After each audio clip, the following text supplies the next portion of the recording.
So John, tell me about Portsmouth so far. How's it been going for you? What's it like to be a part of this prestigious event? I mean, it's a great honor to get invited to this event all the time, but it's been going well so far.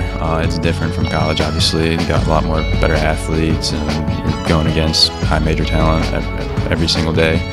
And I mean, it's just a great honor to be here. What was your mindset going into this week? What do you think you can show NBA teams that they don't already know about you after watching you for 4 years in college? That I can just do all the little things that don't show up in the stat sheet necessarily. I just will dive on the floor and do just like I said, little things. We saw you playing primarily point guard the last few years. You've been more kind of off the ball here. Do you feel more comfortable with the ball in your hands? Is that where you kind of shine, do you think? Yeah, I would say with the ball in my hands, with the ball screen, I can probably do a lot better. But whatever team needs me to do, like if I need to be off the ball and be a shooter, I can do that as well. Your background is a little bit different than some of the guys here. You redshirted your freshman year. Not many people know you coming out of high school.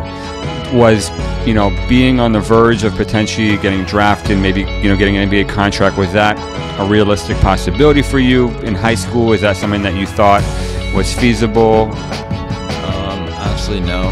Coming out of high school, I first kind of noticed my freshman year of college that I started playing pretty well, and then my sophomore year kind of hit, and I had a couple of really good games, and that kind of created some buzz, and I kind of looked at that and just tried to improve my game in every aspect to be able to get into the NBA. Talking to NBA teams, they tell me that their analytics guys love you. They say you're like top 10 in all their models. What does that mean to you? Like you kind of dug into that. Do you have an understanding of what goes into that? I mean, I have an understanding. My dad loves that stuff, but I mean, I just like to be efficient with everything I do, on and off the court. And yeah, I mean, it means something, but it doesn't. I mean, it doesn't mean that too much to me. What are how much of the NBA game do you watch, and what are some of the differences that you've noticed between the college game? There's a lot of ball screens. I watch a decent amount of NBA games. I always have them in the background, just no matter what. But yeah, there's a lot of ball screens, just a lot of scoring, everything like that. How much will playing, not being the best player on the floor, do for you in terms of you being such a good passer? Would that make the game easier for you? I mean, how does the spacing of the NBA 3-point line, how does that benefit someone like you? Yeah, people won't be on me and try to double team me or anything like in college, but yeah, I'll be open more. I can get my shot off easier probably if I play with a lot of better players, and I can always drive and try to get them open as well with the spacing, because this floor spacing is a lot in the NBA. Any players that you enjoy watching play in the NBA, guys that you look at and say, maybe I can play that kind of role? Role play, I would say like Pat Connaughton. But my favorite player is Damian Lillard. I love watching him play. He just goes and gets his, and he's a really good player. I love it. What are you going to need to do to carve out a long NBA career? Just be a pro every single day. Just do, like I said earlier, all the little things. Take care of my body. Just do everything Coach tells me to do. Just try to listen, learn from all the veterans, and just if I get older, just teach the younger ones.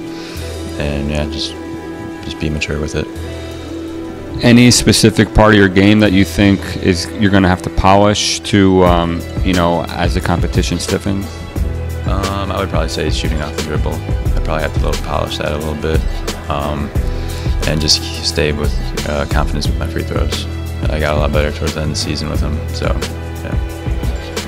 Where do you think you're at right now defensively? What position do you feel most comfortable guarding? Probably 2 defensively. I feel pretty confident with it. Let's say 5 to 10 years from now, what are some of the things that are going to stick with you from Coach Kauffman? Things that he tried to instill in you every day that you're just not going to be able to forget? Well, his favorite word was pace, but just attack every single day, like you don't have tomorrow. He was big with attacking just all the little things, not like just basketball, but just every little thing that you can attack in life, essentially. And yeah, he really taught me a lot. For a guy like you, whose game is based on unselfishness and basketball IQ, is there a transition to playing in this setting where it's you're a part of a team, but every person is kind of trying to do something for himself here? And how do you is this like the best way to showcase yourself? I mean, I'm out there trying to just grab rebounds and just do like rebounds and try to get players good shots and all that. But I mean, I guess I wouldn't say it's the best spot or best place, but I got to do what I got to do, and I'm just trying out there and playing hard. Now that your college career is over, you're starting with the pre-draft process, getting to know NBA teams. What has that been like for you? All the interviews and all that so far. It's been good. I actually just started interviews today, and that was actually a pretty fun process.